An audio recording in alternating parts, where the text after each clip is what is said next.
चालू ही नहीं किया इसको। Good morning everyone, welcome on Nimbus learning powered by engineers academy. So अभी जो साउंड है वो बिल्कुल परफेक्ट आ रहा होगा। अभी आ रहा है? चलो ठीक है, तो स्टार्ट करते हैं फिर आज की क्लास।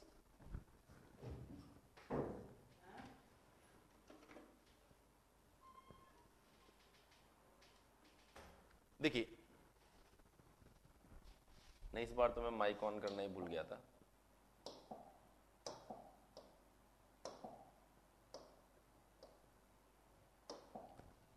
तो हम चर्चा कर रहे हैं फ्रिक्शन के बारे में, और फ्रिक्शन के अंदर अभी हम बात कर रहे हैं बेल्ट फ्रिक्शन के बारे में। बेल्ट फ्रिक्शन, देखिए बेल्ट फ्रिक्शन क्या बोल रहा है। बेल्ट फ्रिक्शन आपको बता रहा है कि अगर कोई भी फ्लेक्सिबल मेंबर लाइक बेल्ट, रोप, ये किसी सर्कुलर मेंबर जैसा कि हम मान सकते हैं डिस्क, रोलर, उनके ऊपर रिलेटिव मोशन में होता है, तो ऐसी कंडीशन में वहां पर जो लेंथ ऑफ कांटेक्ट होता है उसके ऊपर एक फ्रिक्शन फोर्स लगता है, और उसी फ्रिक्शन फोर्स को हम लोग क्या बोलते हैं? Belt friction. उसी फ्रिक्शन फोर्स को हम लोग क्या बोलते हैं बेटा? Belt friction. तो आप क्या बोल सकते हैं, यहां पर स्टेटमेंट लिख देता हूं, whenever a flexible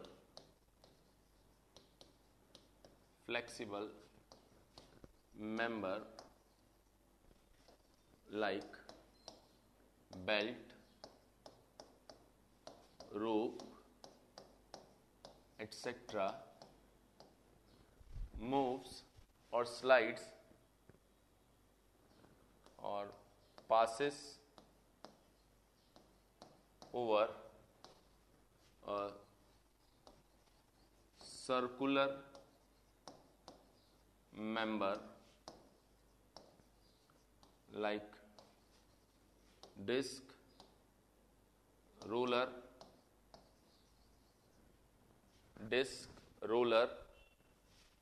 cylinder, drum, and if there is relative motion between both surfaces, then friction force act। देखिए बोल रहा है रिलेटिव मोशन अगर होगा तो ऐसे कंडीशन में फ्रिक्शन फोर्स जो है वो एक्ट करेगा। Friction force act over the length of contact. ये बड़ा इंटरेस्टिंग पॉइंट है। अभी थोड़ी देर पहले जब हमने कल की क्लास में अगर हम लोग बात करें,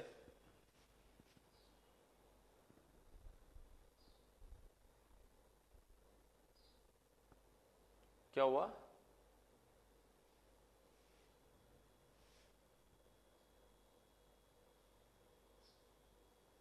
अरे यार साउंड कैसे कम आ रहा है यार, अभी साउंड कैसे कम आ सकता है?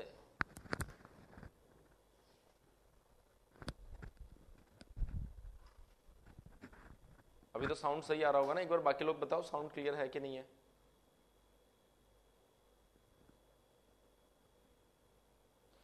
प्रॉपर है ना? हाँ, तो किरण तुम्हारा ईयरफोन खराब हो गया है, वरना साउंड तो बिल्कुल बढ़िया चल रहा है।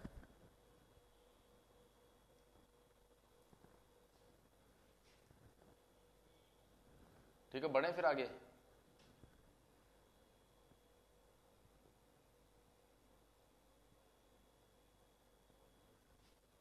ठीक है, देखिए इंपॉर्टेंट पॉइंट क्या है, अब सुनिए आप। इंपॉर्टेंट पॉइंट क्या है, जब आप ड्राई फ्रिक्शन की बात कर रहे थे, जो कूलाम फ्रिक्शन आपने पढ़ा था कल की क्लास में, मतलब जब भी लास्ट टाइम पर आपने क्लास पढ़ी थी, उसके अंदर आपको बोला गया था कि वो फ्रिक्शन फोर्स जो है वो एरिया ऑफ कांटेक्ट के ऊपर डिपेंड नहीं कर रहा, लेकिन अगर हम लोग बात करें बेल्ट फ्रिक्शन के केस में, तो बेल्ट फ्रिक्शन जो है वो लेंथ ऑफ कांटेक्ट जो है उसके अलोंग एक्सपोनेंशियली वेरी करता है। जब आप ड्राई फ्रिक्शन की बात करेंगे, ध्यान से समझ लीजिए, चीजों में बड़ा कंफ्यूजन हो जाता है आपको। आप कहेंगे सर आपने तो कहा था पाथ ऑफ जो एरिया ऑफ कांटेक्ट है उस पर डिपेंड नहीं करता, फिर आप बोल रहे हैं लेंथ ऑफ कांटेक्ट पर डिपेंड करेगा। दोनों फ्रिक्शन अलग अलग है। वो आपके पास में दो रिलेटिव सरफेस, फ्लैट सरफेसेस थी जिनके बीच में फ्रिक्शन की आप बात कर रहे थे, जिसको आपने ड्राई फ्रिक्शन, कूलाम फ्रिक्शन भी बोला। अभी आपने एक नया फ्रिक्शन इंट्रोड्यूस करवाया जो कि बेल्ट फ्रिक्शन है। बेल्ट फ्रिक्शन जो है वो एक्सपोनेंशियली वेरी करता है along the length of contact, जबकि पहले आपने बोला था कि जो ड्राई फ्रिक्शन है, जो आपका कूलाम फ्रिक्शन है, वो किसी भी कंडीशन में एरिया ऑफ कांटेक्ट पर डिपेंड नहीं होगा। तो ध्यान रखना स्टेटमेंट किसके लिए क्या दिया जा रहा है। सो आप लिखेंगे यहां पर in case of belt friction, belt friction it varies along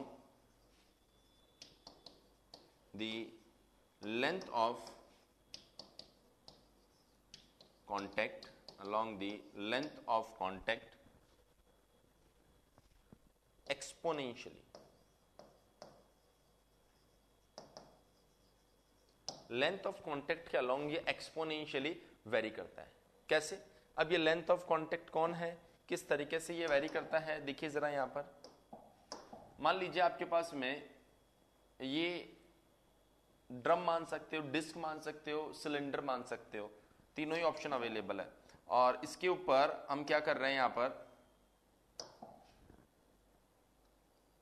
ये देखो, ये हमने एक बेल्ट लगा दिया। क्लियर है? ये तो अच्छा बेल्ट नहीं लग रहा, थोड़ा सही से लगाते हैं, अभी ठीक लग रहा है।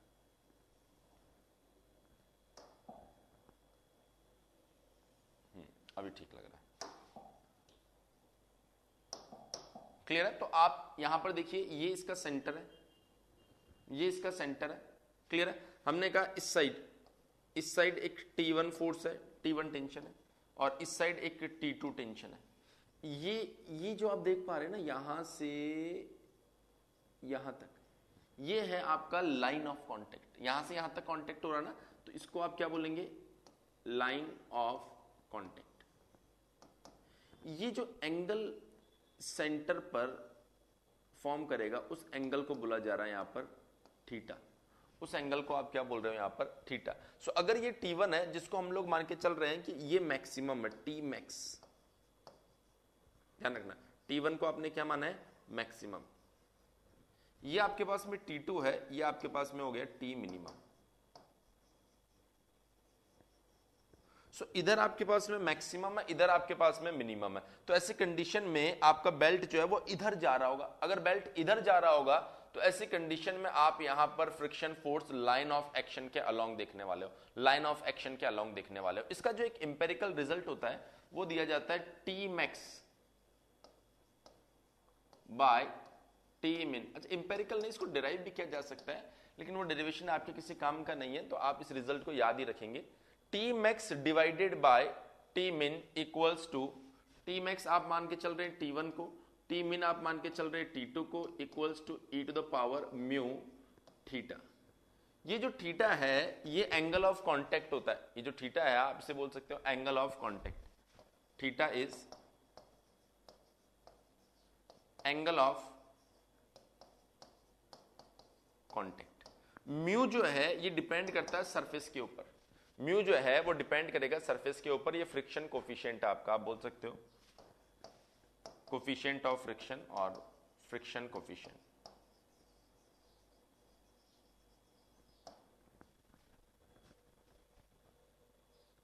क्लियर इतनी बात?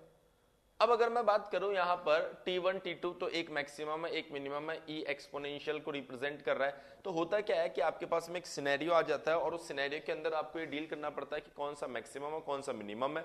और अगर आपको ये एंगल ऑफ कांटेक्ट पता होता है तो ऐसी कंडीशन में by the help of this relation आप क्या कर सकते हैं, इस कंप्लीट बेल्ट फ्रिक्शन की प्रॉब्लम को सॉल्व कर सकते हैं।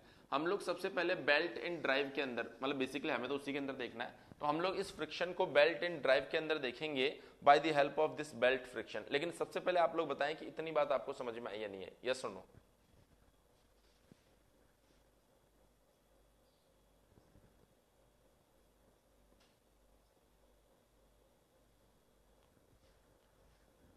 समझ में आ गई ना?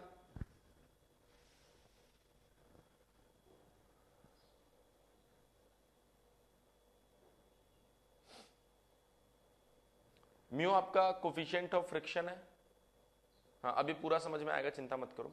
म्यू जो आपका बेटा वो कोफिशिएंट ऑफ फ्रिक्शन है। अब अगर आपको याद है बेल्ट ड्राइव, बेल्ट ड्राइव,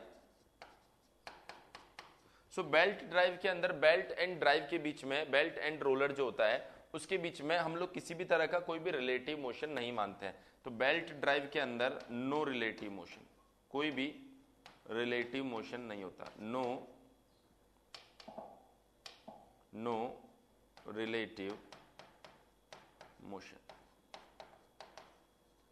जब कोई रिलेटिव मोशन नहीं होगा तो वहां पर दोनों के बीच में आप क्या बोलेंगे कि रिलेटिव मोशन नहीं हो रहा, रिलेटिव मोशन नहीं हो रहा, तो फ्रिक्शन कोफिशिएंट को आप क्या मान के चलेंगे? Static friction, coefficient of static friction mu S. एक और टर्म अगर आपने मशीन डिजाइन पढ़ी है तो वहां पर पढ़ा होगा बैंड ब्रेक, बैंड ब्रेक। और बैंड ब्रेक की अगर मैं बात करूं बेटा तो वहां पर रिलेटिव मोशन होता है, वहां पर क्या होता है? रिलेटिव मोशन होता है। तो वहां पर अगर रिलेटिव मोशन होगा, नहीं पढ़ा तो जब मशीन डिजाइन पढ़ोगे तो वहां पर आपको बताया जाएगा। वहां जब आपको रिलेटिव मोशन देखने को मिलेगा तो ये जो कोफिशिएंट ऑफ स्टैटिक फ्रिक्शन है ये यूज हो जाता है कोफिशिएंट ऑफ काइनेटिक फ्रिक्शन। तो ये फ्रिक्शन कोफिशिएंट है, इट डिपेंड्स कि आप बेल्ट ड्राइव डील कर रहे हैं या बैंड ब्रेक डील कर रहे हैं। लेकिन जो हमारा टारगेट है वो है बेल्ट ड्राइव को डील करना। तो मैं बेल्ट ड्राइव यहां पर आपको डील करके बताऊंगा और उसके अंदर हम जो कोफिशिएंट ऑफ फ्रिक्शन यूज करेंगे वो ऑटोमेटिकली आप मान के चलिए कि कोफिशिएंट ऑफ स्टैटिक फ्रिक्शन ही है। ठीक है, सो एक बार के लिए आप इतना नोट कर लीजिए और उसके बाद में मैं आगे का पॉइंट बताता हूं। जैसे हम लोग आगे का पॉइंट पढ़ेंगे वहां से आपके सामने थोड़ी सी और क्लियरिटी आएगी।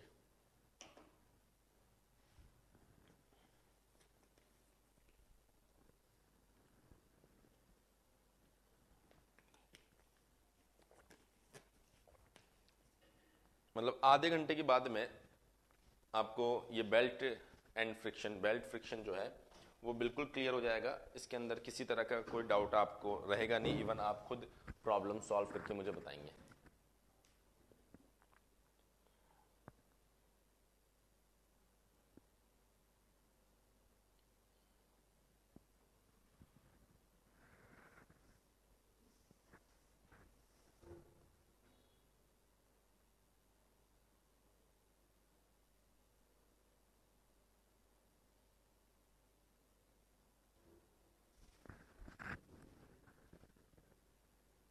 आई होप ज्यादा अंग्रेज बन गए प्रिंस तुम।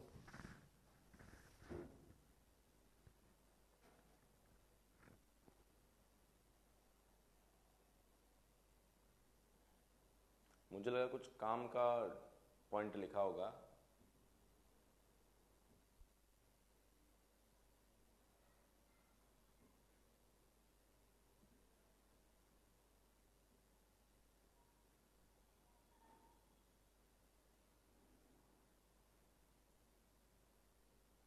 नोट करते डन लिख के भेजिए।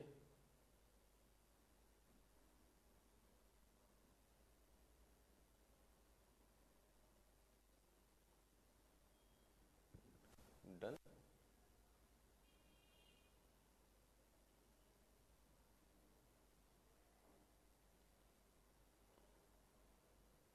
किसी ने नोट नहीं किया हो तो नो लिख देना भाई, वरना इतने सारे लोग डन लिख रहे हैं तो मैं तो यही मान के चल रहा हूँ लिख लिया होगा सभी ने।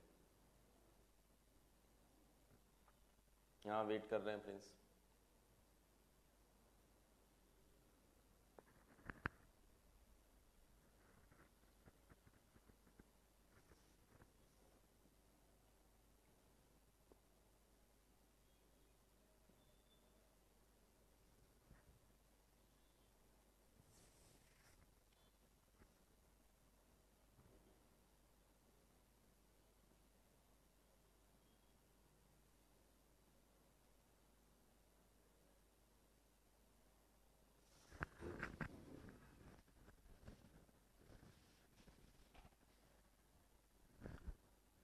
अभी मुझे सिर्फ आधा घंटा दो रजत, वही मैंने आपको कहा कि आप थोड़ी देर के लिए पेशेंस रखो, फिर आपको समझ में आएगा कौन मैक्सिमम होता है, कौन मिनिमम होता है, कैसे मैक्सिमम होता है, कैसे मिनिमम होता है। अभी तो सिर्फ मैंने बताया कि ऐसा ऐसा हो सकता है, ऐसे ऐसे सिचुएशन आपके सामने आ सकती है।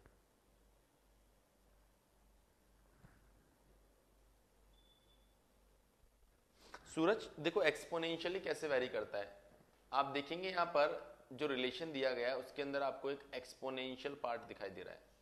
इसलिए हम लोगों ने बोला कि अगर इधर T1 है इधर T2 है तो दोनों के बीच में एक एक्सपोनेंशियल रिलेशन है, और इस एक्सपोनेंशियल रिलेशन की वजह से आप बोल रहे हैं कि जो टेंशन है वो एक्सपोनेंशियली, जो फ्रिक्शन है वो एक्सपोनेंशियली वेरी करेगा।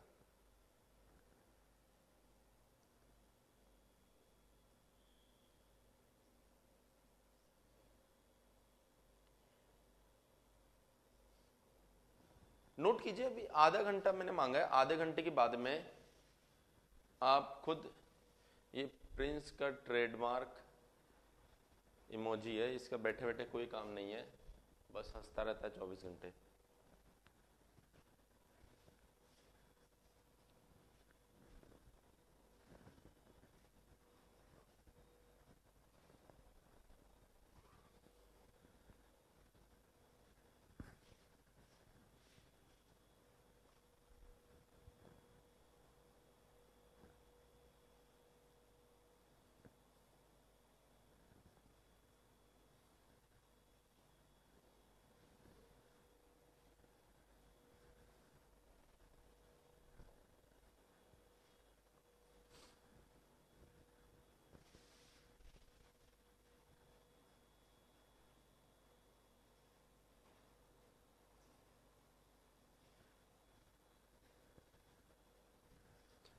इट इज साइन ऑफ, सबके सब अंग्रेज बनते जा रहे हो आदित्य। डन।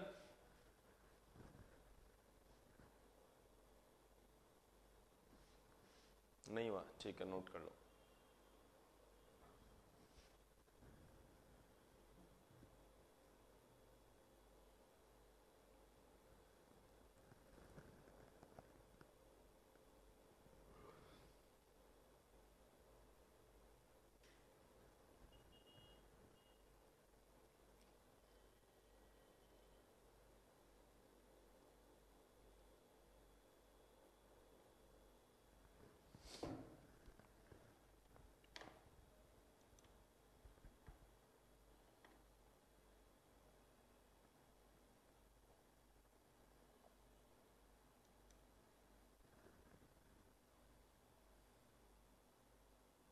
चलिए बढ़ते हैं आगे। तो अब मैं यहां कंसिडर कर रहा हूं बेटा belt and drive, belt drive. देखिए सबसे पहला काम बेल्ट ड्राइव का जो काम होता है वो आपको पता होना चाहिए। बेल्ट ड्राइव का काम होता है मोशन या फिर, हाँ अब सुनो, अब अननेसेसरी कमेंट नहीं, अब काम की चीज सुनिए। मोशन या फिर पावर को एक शाफ्ट से दूसरी शाफ्ट पर ट्रांसमिट करने के लिए हमें क्या करना पड़ेगा, यहां पर बेल्ट ड्राइव को यूज करना पड़ेगा। गियर ट्रेन भी आपने देखा था इसी काम के लिए यूज की जाती है, तो आप क्या बोलेंगे यहां पर, belt and belt drive are used to transmit motion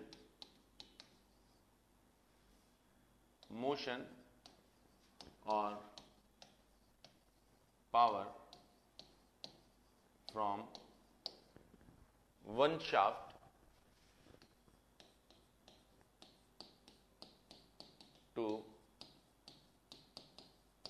another shaft, one shaft to another shaft. एक शाफ्ट से दूसरी शाफ्ट में हम लोग क्या करते हैं, मोशन या फोर्स ट्रांसमिट करने के लिए यहां पर बेल्ट ड्राइव यूज करते हैं। अब इस बेल्ट ड्राइव के अंदर ये कैसा दिखाई देगा आपको, देखिए ये आपके पास में एक रोलर है, ये आपके पास में एक दूसरा रोलर है, इसके ऊपर अब हम लोग यहां पर लगाने वाले हैं एक बेल्ट। देखिए ये हमने लगा दिया एक बेल्ट।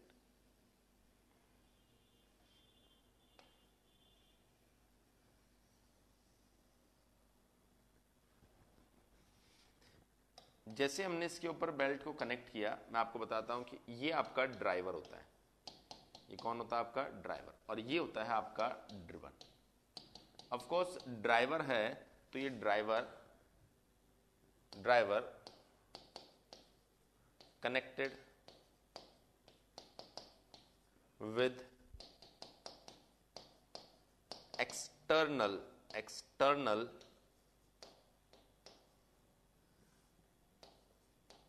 Energy source. इस ड्राइवर को आपने किसी मोटर की मदद से कनेक्ट कर दिया एक्सटर्नल एनर्जी सोर्स से, जिससे ये क्या कर रहा है? कुछ इस तरीके का रोटेशन ले रहा है। और जब ये इस तरीके का रोटेशन लेगा तो अब मैं आपको बताने जा रहा हूं कि किस तरीके से यहां पर आपको फ्रिक्शन देखने को मिलेगा। देखिए, ये ड्राइवर हो गया, ये आपके पास में ड्रिवन हो गया, ठीक है, और ये आ गया आपका बेल्ट। देखिए, इनके बीच में इतना गैप होता नहीं है, वो तो मैं आपको समझाने के लिए इतना गैप बना रहा हूं। इस तरीके का इतना गैप इनके बीच में होगा नहीं, ठीक है। एक सेकंड, तो एक अर्जेंट कॉल है।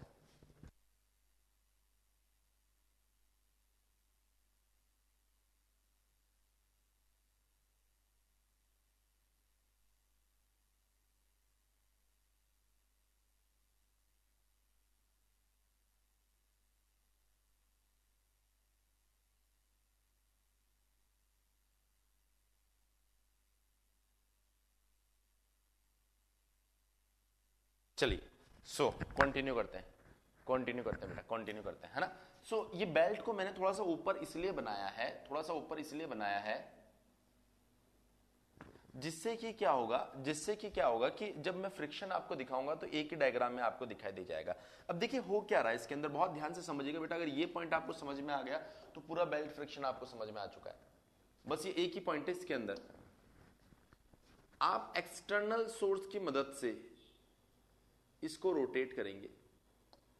ये कैसी डायरेक्शन है? Anti clockwise. तो एक्सटर्नल सोर्स की मदद से आप एंटी क्लॉकवाइज इसे रोटेट कर रहे हैं। क्लियर है? अब मुझे बताइए, जो मैं पूछ रहा हूं सिर्फ उसी का जवाब देना, अननेसेसरी कमेंट मत करना और डिस्टर्ब मत करना अभी, है ना। बहुत अच्छा कॉन्सेप्ट चल रहा है, उसको खराब मत करना। अब मुझे बताइए कि अगर बॉडी एंटी क्लॉकवाइज रोटेट कर रही है बेटा, एंटी क्लॉकवाइज बॉडी रोटेट कर रही है, तो मुझे बताओ इसी बॉडी के लिए जो फ्रिक्शन होगा वो इसके मोशन के अपोजिट डायरेक्शन में होना चाहिए या नहीं होना चाहिए? इसके मोशन के अपोजिट डायरेक्शन में होना चाहिए कि नहीं होना चाहिए? यस और नो? यस और नो?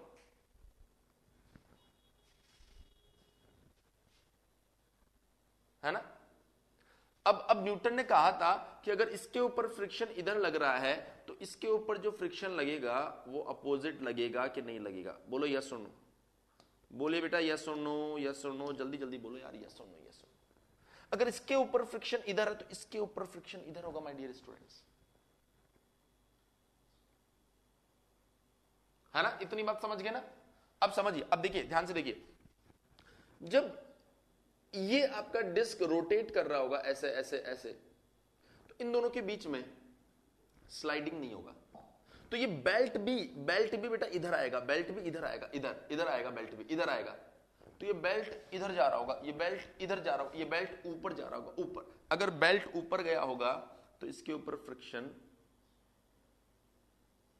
नीचे लगा होगा ना। बोलो यस और नो। बोलो बेटा यस और नो। और बेल्ट के ऊपर फ्रिक्शन नीचे लगा होगा तो बेटा ड्राइव, ये जो डिस्क है इसके ऊपर फ्रिक्शन ऊपर लगा होगा। बोल दो एक बार यस और नो, बोल दो यार। एक एंटी क्लॉकवाइज तो ये भी एंटी क्लॉकवाइज ही होता है। बोलो यार, कॉन्सेप्ट जो है उसकी क्लियरिटी को समझो आप। जल्दी से बोल दो सभी लोग यस और नो, जल्दी से बोल दो बेटा सभी लोग यस और नो, है ना। अब देखो हो क्या रहा है, आप खुद इस बात को थोड़ा सा समझने की कोशिश कीजिएगा। ये बेल्ट जो है ऐसे घूम रहा है, सॉरी ये जो डिस्क है वो ऐसे घूम रही है, ये जो डिस्क है बेटा ये ऐसे घूम रही है। इन दोनों के बीच में ग्रिप है, फ्रिक्शन है। तो जब ये घूमेगा ना ऐसे, तो ये इस बेल्ट को खींचेगा, उधर से खींचेगा, और इधर लाके रिलीज कर देगा। उधर से खींचेगा, इधर लाके रिलीज करेगा, उधर से खींचेगा, इधर आके रिलीज करेगा। बोलो यस और नो, यस और नो बोल दो एक बार सभी लोग। देखो मेरे पास में कुछ है भी है जिसकी मदद से मैं आपको समझा सकता हूं, जिसकी मदद से मैं आपको समझा सकता हूं। देखो मेरे पास में इतना अच्छा बेल्ट भी अवेलेबल है, अभी बताता हूं आपको। अभी ये बेल्ट, अरे वाह बेल्ट मिल गया। अभी तो मैं आपको पूरा फीलिंग के साथ समझाऊंगा। बेल्ट मिल गया, बेल्ट मिल गया। देखना अब मजा आएगा आपको, ध्यान से देखिएगा बेटा। ये बेल्ट दिखाई दे रहा है क्या आपको, ये बताओ पहले तो। देखो ऐसे ही है ना। अब देखिए घूम रहा है, ये जब घूमेगा तो ये बेल्ट को खींच रहा है एक साइड से। ये जो साइड है ना, यहां से बेल्ट को खींच रहा है ये, और ये जो नीचे वाली साइड आप देख पा रहे हो ना, ये वाली साइड, ये वाली साइड इधर रिलीज करेगा। देखो एक पॉइंट पर रहो रजत, एक पॉइंट पर रहो, फिर बताऊंगा दोनों कैसे एंटी क्लॉकवाइज हुए। पहले फ्रिक्शन की बात करते हैं। ये जब घूम रहा है तो ये इधर इस हिस्से को खींच रहा है, खींच रहा है, खींच रहा है, खींच रहा है, और दूसरी साइड क्या कर रहा है, रिलीज कर रहा है। दूसरी साइड क्या कर रहा है बेटा, रिलीज कर रहा है। बोलो ये बात समझ पा रहे हो, नहीं समझ पा रहे हो? इतनी बात आप समझ पा रहे हो, नहीं समझ पा रहे हो? जल्दी से बोल दो, समझ गए ना? एक एक पॉइंट को डील करेंगे, अभी एंटी क्लॉकवाइज भी बताएंगे। इसका मतलब ये जो साइड होगी ना, इधर से बेल्ट को खींचा जाएगा, इधर रिलीज किया जाएगा। जहां से खींचा जाता है ना बेटा, उसको बोलते हैं हम लोग टाइट साइड। ये जो साइड होती है ना, ये टाइट होती है, और ये जहां पर रिलीज किया जा रहा है ये लूज होती है। इसको बोलते हैं स्लैक साइड। Slack side. तो कौन सा टाइट साइड हुआ, कौन सा स्लैक साइड हुआ, ये बात आपको समझ में आ गई? ओके। और देखो अभी, और देखो, और अभी आपको जलवा दिखाता हूं इसका। देखो जब इसको आप घुमाओगे तो ये इसको इधर खींचेगा, खींचेगा।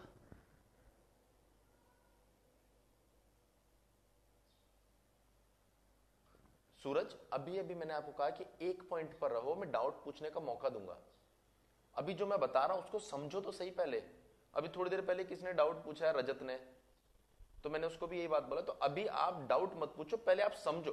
पहले मूवी को खत्म तो नहीं दो, फिर स्टोरी समझ में आएगी ना। अब तुम पिक्चर देखने आए, पहले दिन पहले ही मतलब 5 मिनट की पिक्चर है, तुम बोल रहे हो ना ये तो मरेगा, ये जिंदा रहेगा और इसको भगा देंगे यहां से। पहले मूवी को चलने दो, अभी इंटरवल भी नहीं आया ढंग से, है ना। अभी पहले समझो इस चीज को।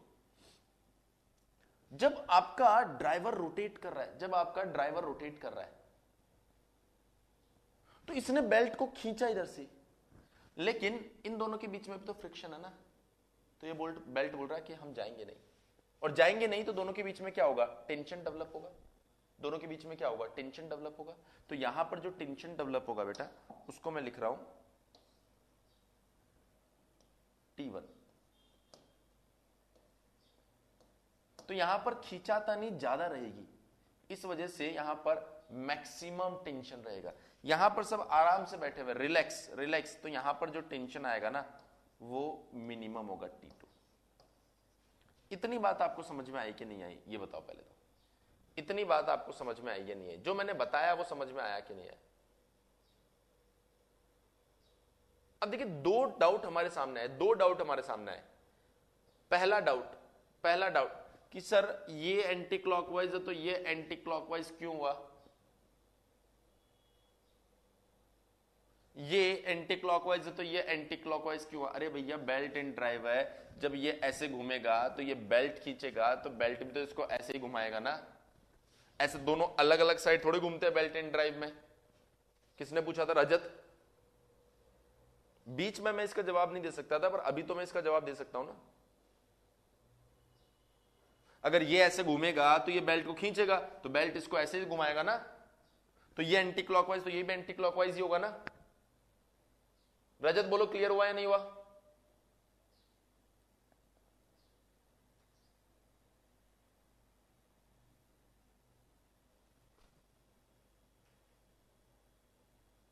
अब बात करते हैं हम लोग सूरज से।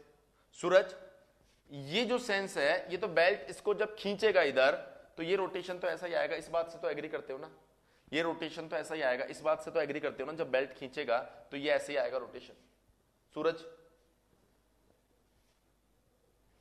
अब देखो, जब आपने इसको एंटी क्लॉकवाइज घुमाया तो ये फ्रिक्शन रहा, ये फ्रिक्शन रहा।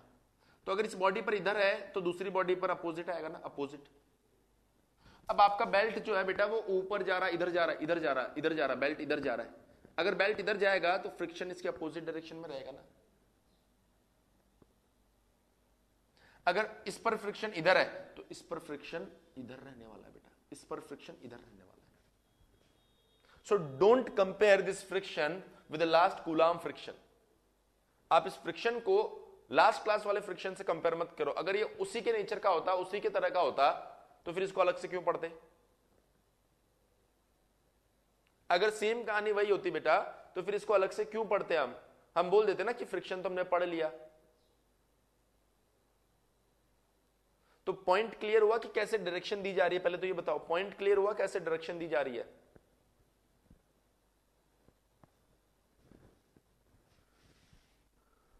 T1 कौन है बेटा मैक्सिमम टेंशन, T2 कौन है मिनिमम टेंशन? अगर क्लियर नहीं हुआ तो बताओ, पर वैसे क्लियर हो जाना चाहिए। T2 की डायरेक्शन नहीं समझे?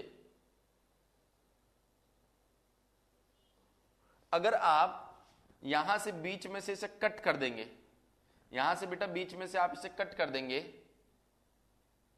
तो जहां से कट किया जाता है ना, ये देखो, एक टेंशन इधर, एक टेंशन इधर। याद करो बचपन में आपने ये एक मास यहां लगा रखा था, एक मास यहां से कट करते ही देखो टेंशन किधर होता है? अवे फ्रॉम द रोप या फिर बेल्ट, जो भी रहेगा। इधर टेंशन लिखते हो ना, इधर टेंशन लिखते हो ना। तो जब आप इस रस्सी को कट करोगे तो इधर ही तो टेंशन आएगा आपके पास में। किसने पूछा था? मोहित। ठीक है ना? तो ये तो हम बचपन से करते आ रहे हैं, ये काम तो हम बचपन से करते आ रहे हैं।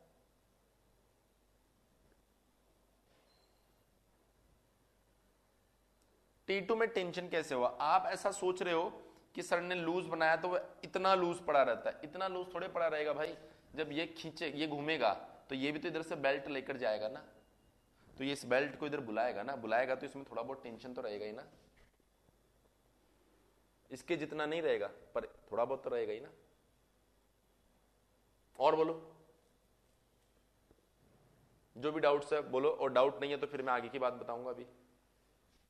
तो टेंशन तो थोड़ा बहुत रहता है। आप सोचते हो कि, आपको क्या लगता है कि ये आपके पास डिस्क है, इस पे एक मास हमने लगा दिया, अगर ये मास नहीं होगा तो इसमें टेंशन नहीं होगा। आप बेटा इसको मासलेस मान लेते हो, मासलेस। जिस दिन इसके अंदर मास मान लोगे ना, तो मैं आपको बता रहा हूं बिना वेट के, ये सेल्फ वेट की वजह से इसके अंदर टेंशन आ जाएगा। सेल्फ वेट की वजह से इसके अंदर टेंशन आएगा। तो थोड़ा बहुत टेंशन तो रहेगा। और हालांकि ये टेंशन T2 तो बहुत अच्छा खासा टेंशन होता है यहां पर। ठीक है, इतनी बात। तो आपका ये है बेटा ड्राइवर। ये कौन है? ड्राइवर। ये है आपका ड्रिवन। तो देखिए ड्राइवर और ड्रिवन की पहचान क्या है? ड्राइवर एंटी क्लॉकवाइज घूम रहा है, जिधर घूम रहा है उधर आपका T2 है और पीछे कौन रह गया? T1। इसको मैं बनाता हूं अलग से। ये याद रखने की ट्रिक मैं आपको बता रहा हूं, ध्यान से देखना। ये आपका ड्राइवर है, ये एंटी क्लॉकवाइज घूम रहा है। तो आप देखो ड्राइवर में आपको टेंशन कैसे देखने को मिल रहा है? ये एंटी क्लॉकवाइज घूम रहा है, ये घूम के इधर आ रहा है, इधर इधर इधर, तो ये T2 है। ये घूम के इधर आ रहा है ना, तो इधर आएगा आपका T2। मतलब एंटी क्लॉकवाइज सेंस है, तो सेंस के साथ में जो टेंशन होगा वो T2 होगा। T2 मतलब T मिनिमम। और दूसरी साइड जो टेंशन आपको दिखाई दे रहा है वो होने वाला है T1। तो ड्राइवर के अंदर आपको कुछ ऐसा देखने को मिलेगा, इसे आप कहेंगे T मैक्सिमम। अब ड्रिवन को देखो, आप ड्रिवन को, ये ड्रिवन, दोनों पुली को मैं अलग अलग दिखा रहा हूं। ड्रिवन में ये गया, मैं इधर, जिधर सेंस है बेटा, जिधर सेंस है उधर कौन है? T1। ये कौन है? ये है ड्राइवर। अब इसको देखिए आप, ये है आपका ड्रिवन। तो जिधर आपका सेंस होगा उधर कौन आएगा? T1। और उसके अपोजिट कौन रहने वाला है? T2। क्लियर है? तो ये बन गया आपके पास में T मैक्स, और ये बन गया आपके पास में T min। ये बन गया आपके पास में T मैक्स, और ये बन गया आपके पास में T min। सो ड्राइवर में क्या होता है, जिधर सेंस होता है बेटा उधर T2 मतलब मिनिमम टेंशन, और दूसरी साइड मैक्सिमम। ड्रिवन में क्या होता है, जिधर सेंस होता है उधर मैक्सिमम और दूसरी साइड मिनिमम। तो ये पहचान होती है ड्राइवर की और ड्रिवन की। एग्जाम में बहुत सी बार ऐसे भी क्वेश्चन पूछे गए हैं जिसके अंदर आपको A B C D 4 option दे दिए गए हैं और बोला गया है कि यहां पर जो टेंशन की डायरेक्शन दी गई है उसके बेसिस पे बताओ ड्राइवर कौन सा है। तो ए बी सी डी में से आपको पहचानना होता है कि सर टेंशन की डायरेक्शन दे रखी है, अगर सेंस के साइड में, सेंस जिधर दिया गया उधर अगर आपका मिनिमम टेंशन दिया जा रहा है तो वो आपका ड्राइवर होगा। बोलो ये बात आपको समझ में आई कि नहीं आई? यस और नो सभी स्टूडेंट्स? क्लियर है? तो अब मेरे ख्याल से टी मैक्स और टी मिनिमम का कॉन्सेप्ट आपको समझ में आ गया होगा। तो इस तरीके से एक पुली, एक बेल्ट आपके पास में आ जाता है, उसमें से मैक्स और मिनिमम आपको फाइंड करना होता है, और एक नोन होता है दूसरा अननोन होता है, और आपको क्या करना पड़ता है, उसकी मदद से जो भी अननोन होता है उसको फाइंड करना पड़ता है। कैसे फाइंड करना पड़ता है वो अभी मैं आपको बताऊंगा, लेकिन उससे पहले आप लोग इसे नोट कर लीजिए।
नोट होते थर्ड स्लाइड भी लिखना है?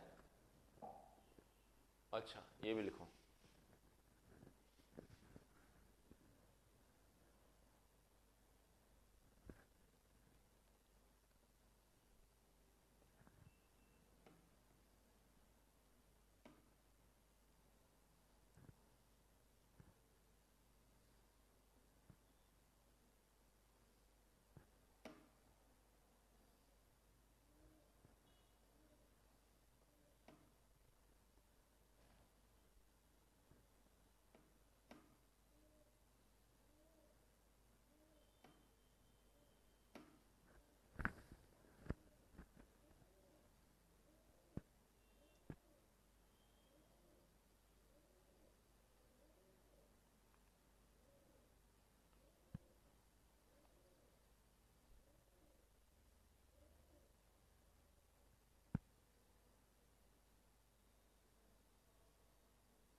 डन?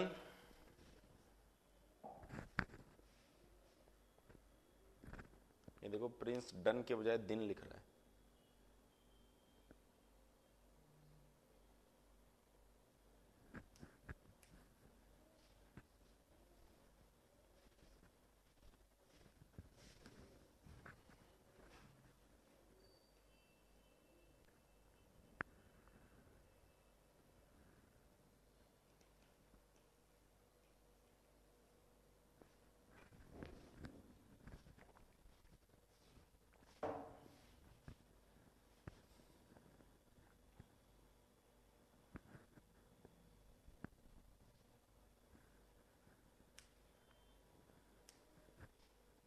हाँ, जो करंट लिख रहा है वो 3-4 दिन से ही करंट लिख रहा है, उसके अंदर करंट दौड़ रहा है।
इतने सारे डन लिखे हुए आ रहे हैं ना, इस वजह से पता नहीं चल रहा पुराना वाला डन था कि नया वाला डन था।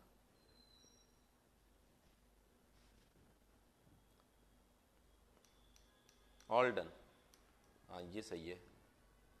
अभी श्रवण ने कुछ नया ट्राई किया, वाला ऑल डन।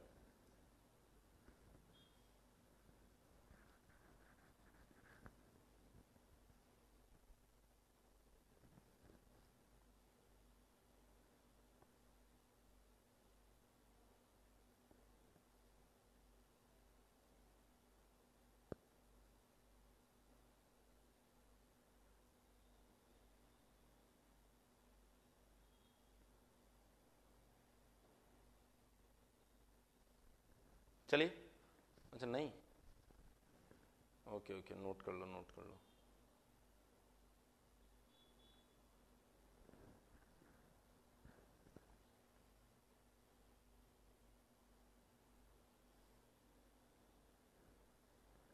डन। देखिए कभी कभार ऐसा होता है कि हम लोग एक्सपेक्ट नहीं करते, फिर भी यहां से कुछ इस तरह की प्रॉब्लम पूछ ली जाती है। पावर ट्रांसमिशन, हमसे पूछ लिया जाता है कितनी पावर ये ट्रांसमिट कर रहा है, तो पावर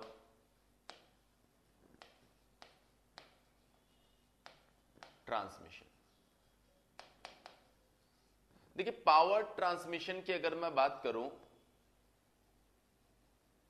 पावर ट्रांसमिशन की अगर मैं बात करूं, अभी रह गया कुछ तो बाद में बताएंगे, स्क्रीनशॉट दे देंगे आखिरी में।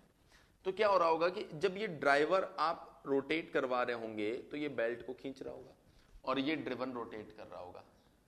क्लियर है?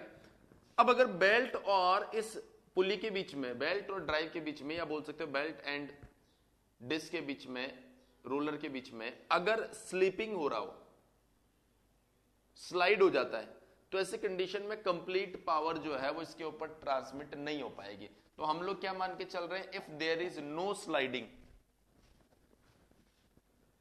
if there is no relative motion between belt and ruler, then the power loss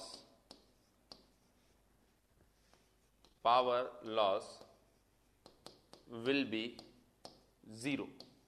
जो पावर लॉस हो जाएगा वो कितना हो जाएगा आपके पास में? 0 हो जाएगा।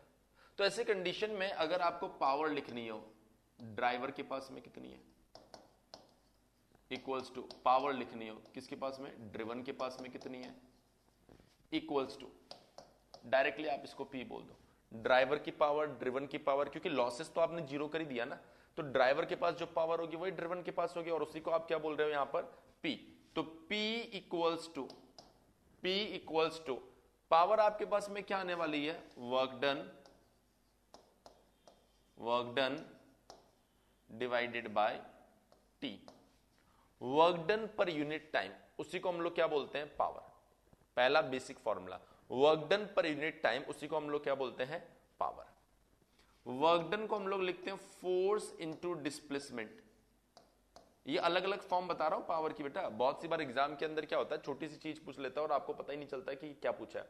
तो इसी वर्क डन को आप क्या लिख सकते हो? Force into displacement, force into displacement. अगर आप देखेंगे यहां पर डिस्प्लेसमेंट पर यूनिट टाइम, तो इसको बोलते हैं बेटा वेलोसिटी। तो फोर्स इंटू वेलोसिटी, ये भी आपके पास में क्या बन जाएगा? पावर। ये भी क्या बन जाएगा आपके पास में? पावर। अगर आप वेलोसिटी को देखें तो ये है लीनियर वेलोसिटी, इसको एंगुलर वेलोसिटी के फॉर्म में लिख सकते हो आर ओमेगा। ये जो एफ आर है इसको आप बोल सकते हो टॉर्क, तो टाउ ओमेगा, ये भी किसको रिप्रेजेंट कर रहा है? यहां पर पावर को रिप्रेजेंट कर रहा है। टाउ को आप एज इट इज रख दीजिए और यहां पर ओमेगा को आप 2 पाई n बाई 60 के फॉर्म में भी लिख सकते हैं। ये जितनी भी फॉर्म बेटा बताइए ना, सब पावर की है, सब पावर की। पावर जो है वो आपके पास किसी भी फॉर्म में देखने को मिल सकता है। मेरे ख्याल से सारी फॉर्म आपको क्लियर है। बोल दीजिए एक बार यस और नो, सभी स्टूडेंट्स बोल दीजिए बेटा एक बार यस और नो। क्लियर है? तो देखिए अब मैं आपको ये पावर लिख के बता रहा हूं किसके लिए? ड्रिवन के लिए, क्योंकि ड्रिवन के ऊपर ही ट्रांसमिट हो रही है ना पावर। सो अगर ये एंटी क्लॉकवाइज रोटेट कर रहा है, तो अब आप सभी लोग मुझे बताओगे इधर T1 होगा कि T2 होगा? अब आप सभी लोग मुझे बताओ इधर T1 होगा कि T2 होगा? यहां पर T1 होगा कि T2 होगा? अभी पता चल जाएगा कितना याद है आपको। T1, वेरी गुड, T1 होगा मैक्सिमम। तो ऑफ कोर्स इधर कितना आएगा? T2। इधर कितना आएगा आपके पास में? T2। ये जो डिस्टेंस है इस रोलर की रेडियस, उसको हम R बोल सकते हैं। अब वो यहां का हो, यहां का हो, सब जगह ये क्या होने वाली है? R होने वाली है। तो अगर मैं इस सेंटर पॉइंट O के अबाउट इसका मोमेंट ले लेता हूं, समीशन एट पॉइंट O, तो वो आपके पास में क्या आएगा? Torque about point O। Torque about point O, तो O के अबाउट अगर मैं टॉर्क लूंगा तो T1 और ये परपेंडिकुलर डिस्टेंस कितनी है? R। तो ये इसको एंटी क्लॉकवाइज सेंस दे रहा है, तो आप बोलेंगे sir T1 multiply by perpendicular distance R minus, ये अगर आप देखेंगे, देखिए एक इसको एंटी क्लॉकवाइज दे रहा है, दूसरा इसको क्या दे रहा है? क्लॉकवाइज सेंस दे रहा है। तो force into perpendicular distance minus T2 multiply by R। ये स्टेटमेंट कैसे लिखा आपको समझ में आया कि नहीं आया? एक बार बोलिए, ये स्टेटमेंट कैसे लिखा आपको समझ में आया कि नहीं आया? बोलिए सभी स्टूडेंट्स। देखिए इस पॉइंट के अबाउट मोमेंट लिया जा रहा है, तो ये आएगा T1 इंटू परपेंडिकुलर डिस्टेंस, ये एंटी क्लॉकवाइज सेंस दे रहा है, ये क्लॉकवाइज सेंस दे रहा है, तो T2 इंटू परपेंडिकुलर डिस्टेंस। भाई क्लियर? यस। ये थोड़ा जल्दी जल्दी बोलो यार, इसमें टाइम मत लो। तो अगर आप इसको सिंप्लीफाई करेंगे तो ये बन जाएगा बेटा T1 minus T2 multiply by R। तो ये आपका नेट फोर्स है।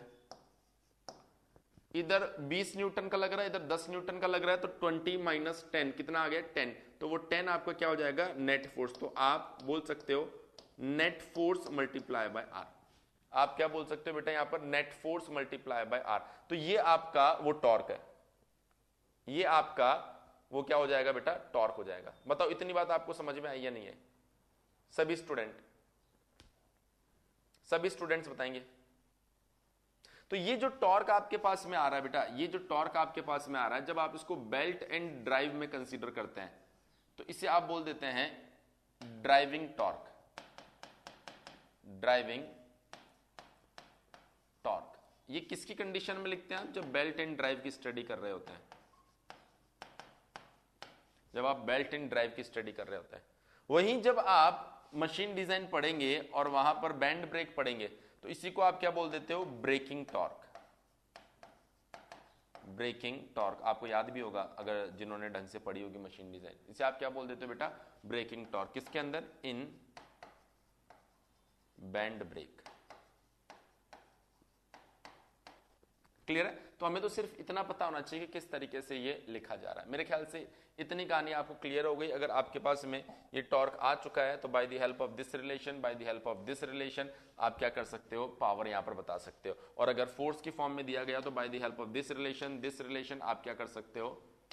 बेसिकली यहां पर पावर कैलकुलेट कर सकते हो। हालांकि आपको पावर कैलकुलेट करनी नहीं होगी आपके एग्जाम में, लेकिन ये कुछ बेसिक रिलेशन है, शायद ये आपको एग्जाम में देखने को मिल जाए। पर जहां तक मुझे लगता है कि आपका जो क्वेश्चन, अगर क्वेश्चन आता है तो वो इस स्लाइड से आपको देखने को मिल सकता है या फिर इस स्लाइड से आपको देखने को मिल सकता है। बस यही दो ऑप्शन है जहां से आपको क्वेश्चन पूछा जा सकता है। एक बार बोलिए सभी स्टूडेंट्स, पॉइंट क्लियर हुआ या नहीं हुआ? एक बार बोलिए सभी स्टूडेंट्स, पॉइंट क्लियर हुआ या नहीं हुआ?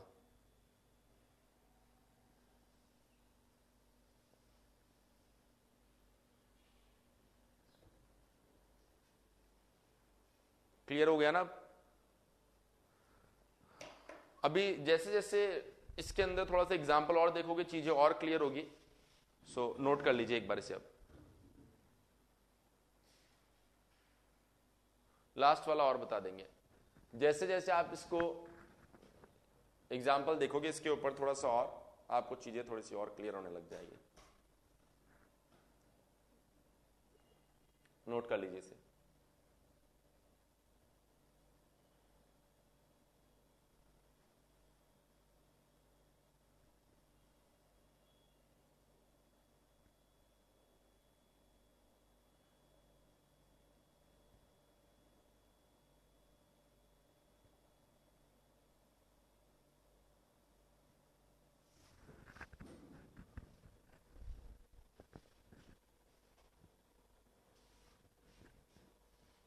लास्ट में torque multiply by 2πn/60। Omega, omega speed होती है जिसको आप रेडियन पर सेकंड में लिखते हैं।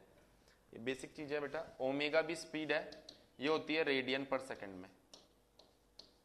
और ये एन भी आपकी स्पीड है, ये होती है आरपीएम में। तो ये जस्ट ओमेगा को कैसे कन्वर्ट किया जाता है उसका रिलेशन है। तो ओमेगा इक्वल्स टू 2πn/60 होता है। यूज नहीं किया क्या अभी तक यार कहीं पर? ऐसा तो हो ही नहीं सकता। ये तो आप टेक्निकल कोई भी पढ़ो उसके अंदर यूज जरूर करते हो।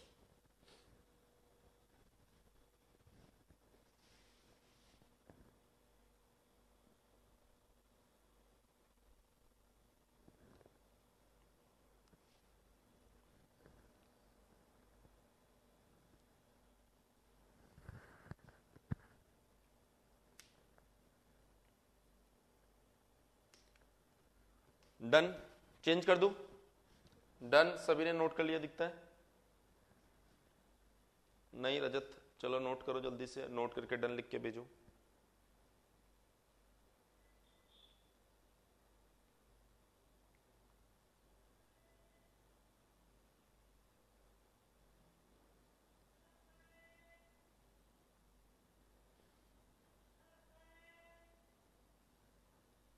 डन।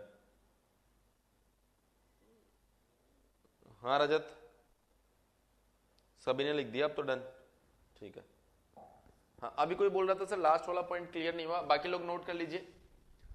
हम लोग इस पॉइंट के अबाउट मोमेंट ले रहे हैं, तो ये T1 काउंटर क्लॉकवाइज मोमेंट बना रहा है, ये T2 क्लॉकवाइज मोमेंट बना रहा है। तो हमने लिखा T1 multiply by perpendicular distance R। ऐसे तो लिखते हैं यार, मोमेंट पूरा चैप्टर पढ़ा है। T2 multiply by perpendicular distance R, बस यही तो लिखा है। R कॉमन ले लीजिए। इस पार्ट को, ये T1 माइनस T2 टेंशन ही तो है, इसको हमने बोल दिया नेट फोर्स, तो हमने बोल दिया नेट फोर्स मल्टीप्लाई बाय, अगर आर करेंगे तो आपके पास में वो टॉर्क आ जाएगा जिसकी बात हो रही है। सो अगर आप बेल्ट ड्राइव पढ़ रहे हैं तो इसको हम लोग बोलते हैं ड्राइविंग टॉर्क, वर्ड यूज होता है। अगर आप बैंड ब्रेक पढ़ते हैं तो इसी को आप जब मशीन डिजाइन पढ़ेंगे तो बोल देंगे ब्रेकिंग टॉर्क। किसने पूछा था?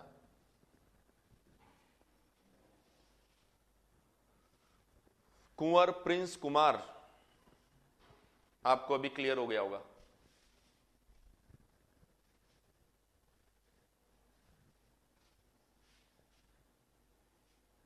ड्राइवर में पावर नेगेटिव होगा,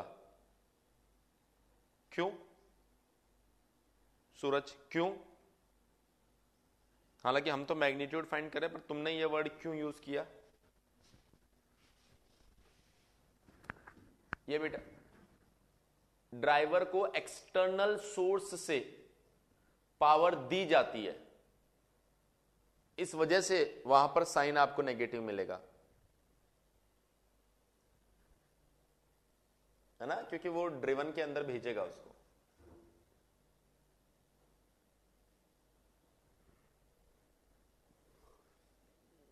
सूरज, इस वजह से साइन आपको नेगेटिव दिखेगा।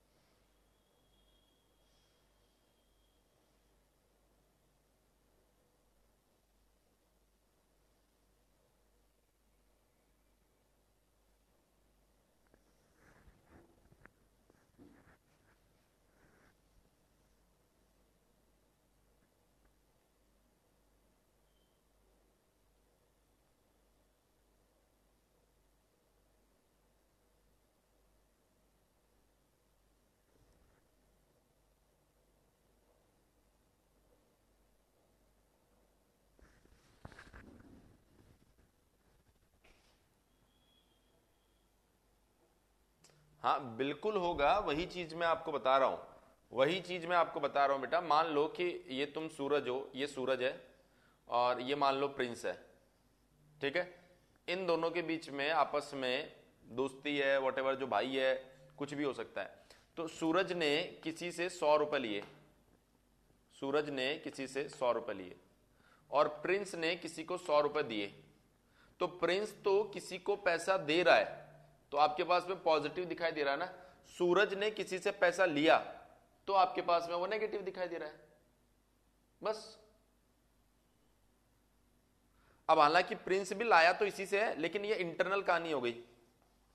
हम एक्सटर्नली देख रहे हैं कि सूरज कहीं से लेकर आया था 100 रुपए और प्रिंस किसी को दे रहा है 100 रुपए।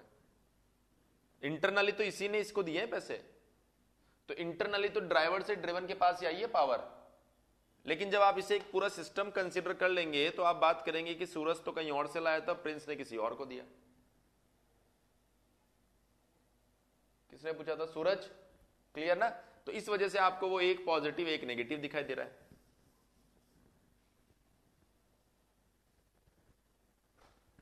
ठीक, बढ़े आगे। सो अब आपके दिमाग में क्यूरियोसिटी जाग रही होगी, सर अगर यहां से कोई न्यूमेरिकल हमसे वो पूछना चाहे तो किस तरीके का न्यूमेरिकल वो पूछने वाला है। तो देखिए, बड़ा अच्छा न्यूमेरिकल यहां से डिजाइन होता है, जिसको सॉल्व करने में आपको ऑफ कोर्स काफी मजा आने वाला है, लेकिन आपको सॉल्व करने का मौका मिलेगा नहीं, क्योंकि उसको मैं सॉल्व करने वाला हूं। ये मान लीजिए एक पुली आपको दी गई है, ये आपके पास में कैपिटल M मास है, और इधर आपके पास में, अब ये रस्सी, अब ऐसे मत बोलना सर ये दो रस्सी है क्या, ये एक ही रस्सी है भाई, इसके ऊपर से आ रही है ऐसे, ठीक है। इसके ऊपर हम लोग लगा रहे हैं एक P फोर्स। यहां पर कोफिशिएंट ऑफ फ्रिक्शन जो हमें दिया गया है वो दिया गया है म्यू इक्वल्स टू 0.3। इसके लिए जो W दिया गया है, M के बजाय इसको W लिख दो डायरेक्ट, W दिया गया है क्वेश्चन में। सो इसके लिए जो W हमें दिया गया है वो दिया गया 100 न्यूटन। 100 न्यूटन W जो हमें दिया गया वो कितना दिया गया? 100 न्यूटन। क्लियर है इतनी बात? हमें क्या फाइंड करने के लिए बोला गया है? क्वेश्चन का स्टेटमेंट में एग्जैक्टली आपको देता हूं, find minimum force P to just hold the block. अब देखिए यहां पर जब जस्ट होल्ड द ब्लॉक आता है, या आप बोल सकते हो just hold the block in equilibrium. Equilibrium में अगर आपको इसको रखना है या फिर जस्ट होल्ड करना है, दोनों एक ही बात है। तो बेसिकली उसके लिए आपको कितना पी यहां पर लगाना पड़ेगा। अब आप समझ सकते हैं कि अगर इधर 100 न्यूटन लग रहा है और इधर कुछ भी नहीं लग रहा होगा, तो ये ब्लॉक नीचे की साइड जाएगा कि नहीं जाएगा? बोलो यस और नो। मान लीजिए इधर आपने 0 फोर्स लगाया, तो ये ब्लॉक जो है ये नीचे जा रहा होगा ना? यस और नो बोलो एक बार। जाएगा ना?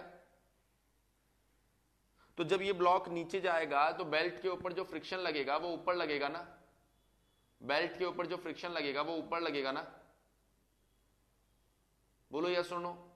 अभी मैं पूछ रहा हूं तो यस और नो बोलो, खत्म होने के बाद मत बोलना कि सर वो क्या किया था आपने पता नहीं चला। हर एक क्वेश्चन के पीछे लॉजिक छुपा होता बेटा, इसके अंदर हर एक क्वेश्चन के पीछे लॉजिक होगा। जब 100 न्यूटन आप कुछ भी फोर्स नहीं लगाएंगे तो ये नीचे की साइड आ जाएगा। जब ये नीचे की साइड जा रहा होगा तो फ्रिक्शन ऊपर की साइड लग रहा होगा बस। फिर हमने कहा 1 न्यूटन का फोर्स लगा दो, तो ब्लॉक तो अभी भी नीचे जाएगा। तो ब्लॉक नीचे गया, 1 न्यूटन आपने लगाया, उससे फर्क पड़ा नहीं और कुछ फ्रिक्शन यहां पर डेवलप हुआ। हम बात कर रहे हैं कि धीरे धीरे जब हमने फोर्स बढ़ाया, पी की वैल्यू जब हमने बढ़ाई, एक इंस्टेंट ऐसे आया होगा जब 100 न्यूटन नीचे की साइड लगा रहा है और फ्रिक्शन और पी दोनों मिलकर इस ब्लॉक को क्या कर रहे हैं? जस्ट होल्ड कर रहे हैं, जस्ट होल्ड कर रहे हैं। बोलो यस और नो, ये बात समझ में आई कि नहीं है सभी स्टूडेंट्स? एक इंस्टेंट आया होगा बेटा जब आपने पी और ये जो फ्रिक्शन लग रहा होगा, इन दोनों ने मिलकर इस ब्लॉक को जस्ट होल्ड किया होगा। यस और नो बोलो सभी स्टूडेंट्स बोलो, क्योंकि वो मिनिमम की बात कर रहा है। मिनिमम, मैक्सिमम की भी मैं बताऊंगा, चिंता मत करो। अभी पहले मिनिमम पर कॉन्सेंट्रेट करते हैं, है ना? इतनी बात समझ गया ना? इसका मतलब इधर जो पी लगा होगा, ये जो फोर्स लगा होगा, ये तो कम रहा होगा ना, और इधर जो फोर्स लग रहा है ये क्या रहा होगा? ज्यादा रहा होगा। यही तो पहचानना होता है। क्यों? क्योंकि सर ये 100 न्यूटन नीचे लग रहा है, इसको रोकने के लिए, जस्ट होल्ड करने के लिए पी और फ्रिक्शन दोनों मिलकर फोर्स लगा रहे हैं। तो अगर फ्रिक्शन 1 न्यूटन का भी हुआ तो पी तो 99 ही हुआ ना। कुल मिला के दो लोग मिलकर 100 न्यूटन को रोक रहे हैं। इसका मतलब क्या हुआ? इसका मतलब क्या हुआ कि ये जो वैल्यू है वो इससे तो कम ही रही होगी, इसलिए इसको बोल दिया मिनिमम और इसको बोल दिया मैक्सिमम। सूरज जब ब्लॉक नीचे जाने की कोशिश कर रहा होगा तो फ्रिक्शन ऊपर की साइड लगेगा ना?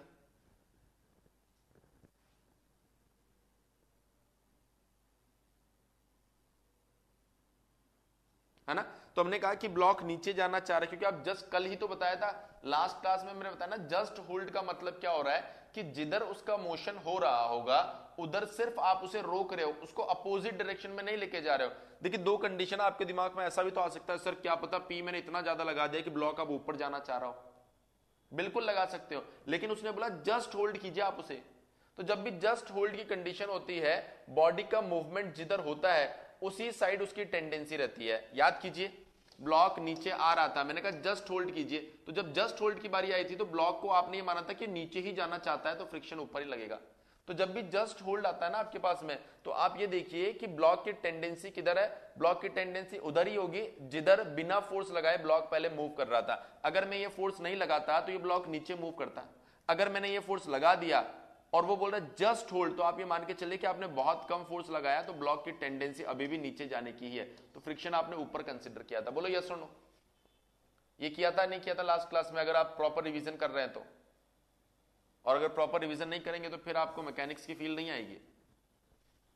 हाँ ये देखो, ये सूरज को सब कुछ याद भी है।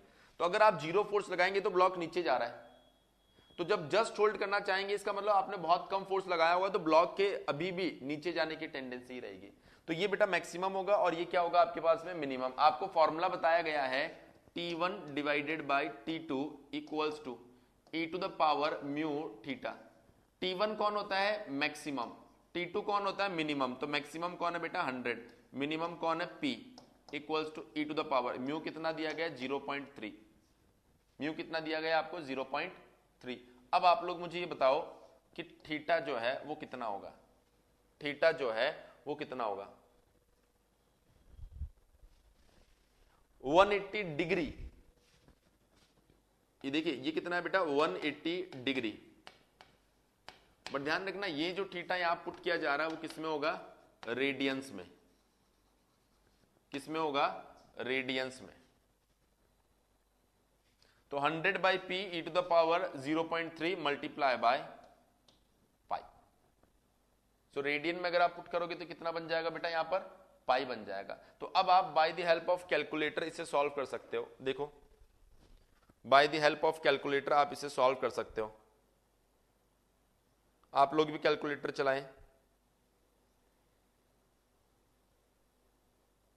मेरे पास कैलकुलेटर है और ये चलता भी है थोड़ा बहुत।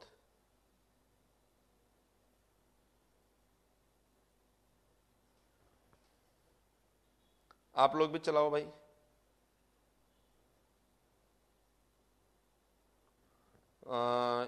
ई टू द पावर 0.3 पाई ये आ रहा है आपके पास में 2.566 100 डिवाइडेड बाय पी। सो ये बन जाएगा 100 डिवाइडेड बाय दिस। तो पी आपके पास में आ रहा है 38.966 न्यूटन। 38.9। हाँ ये देखिए आंसर भी आ गया। चलिए इतनी बात समझ में आई कि नहीं आई? हाँ अरे एप्पल का कैलकुलेटर हो सैमसंग का हो कैलकुलेटर तो कैलकुलेटर जैसे काम करेगा ना।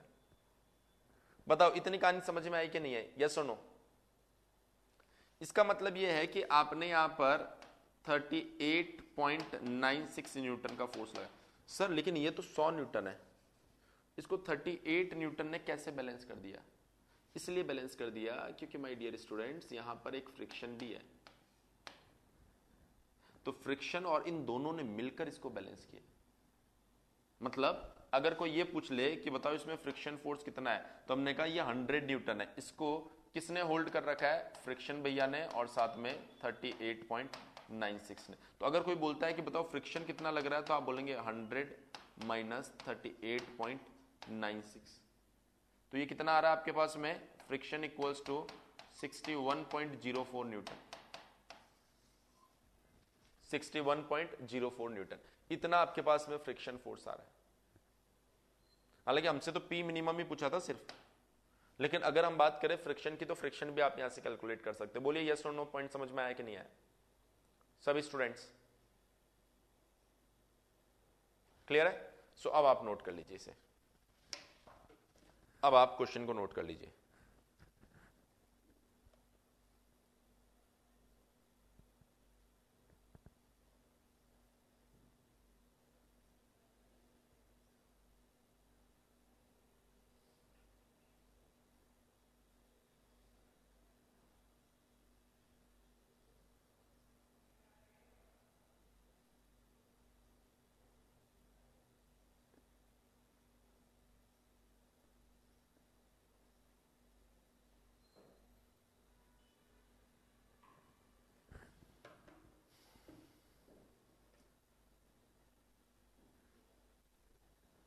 प्रहार्श डायरेक्शन उल्टी होगी फ्रिक्शन की। हे भगवान, ये 100 न्यूटन इधर है बेटा, ये 61.4 प्लस 38 दोनों इधर होने चाहिए ना, तभी तो ये इसको बैलेंस करेगा। कैसे उल्टी होगी डायरेक्शन?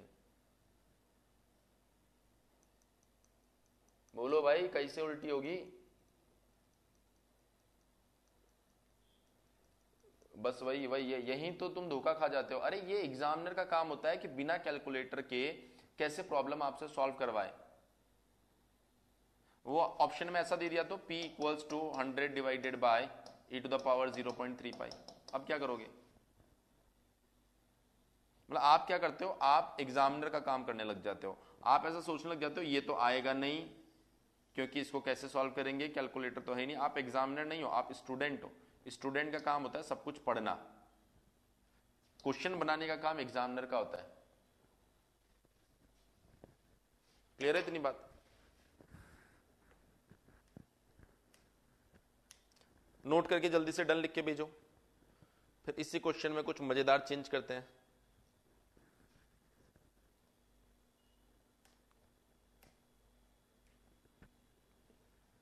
नोट करके डन लिख के भेजो। फिर इसी क्वेश्चन में कुछ मजेदार चेंज करते हैं।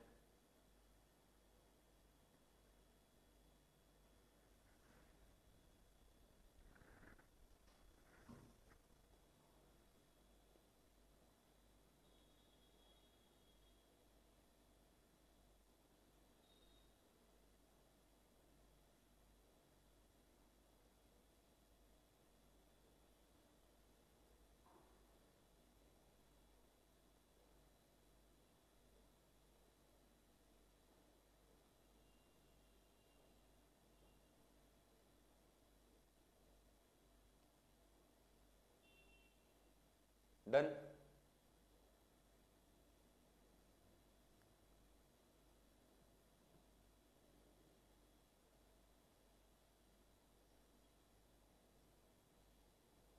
डन डनाडन, बढ़े आगे।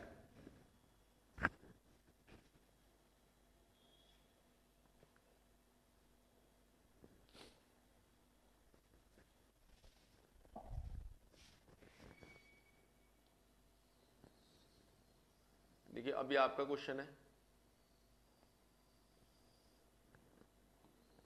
आपको सॉल्व करना है अब आप लोगों को ये क्वेश्चन।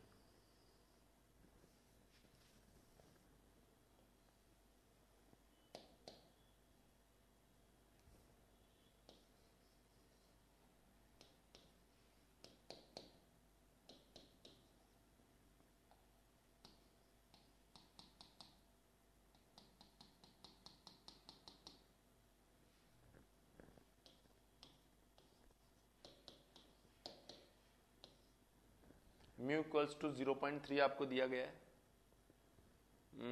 और किसी की जरूरत है नहीं आपको। तो ये बोल रहा है फाइंड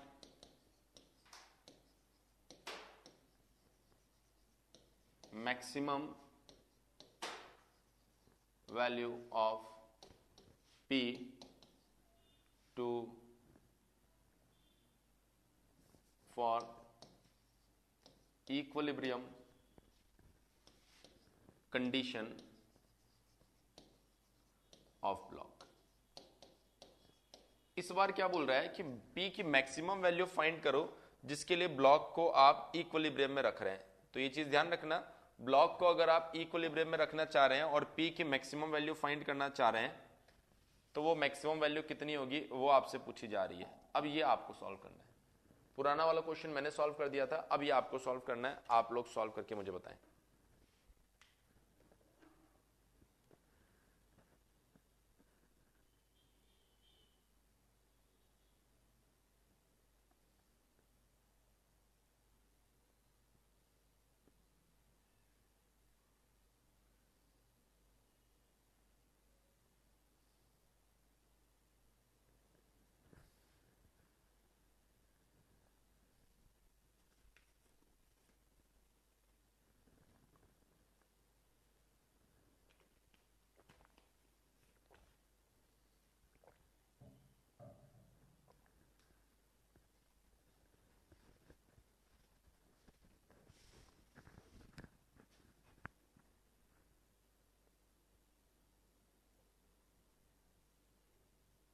सेम होगा। अरे सेम होता तो 3 मिनट थोड़े देता बेवकूफ।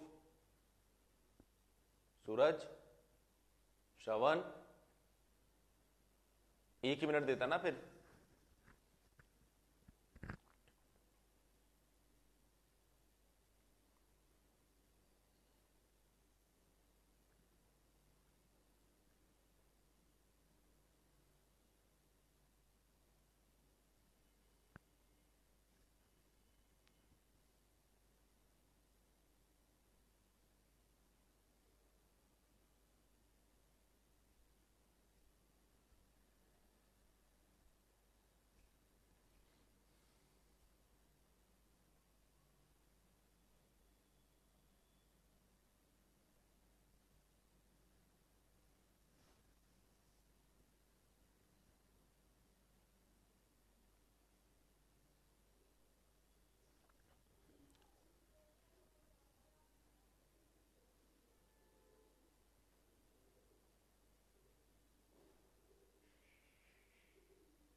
बोल रहा है मैक्सिमम पी की मैक्सिमम वैल्यू बताओ।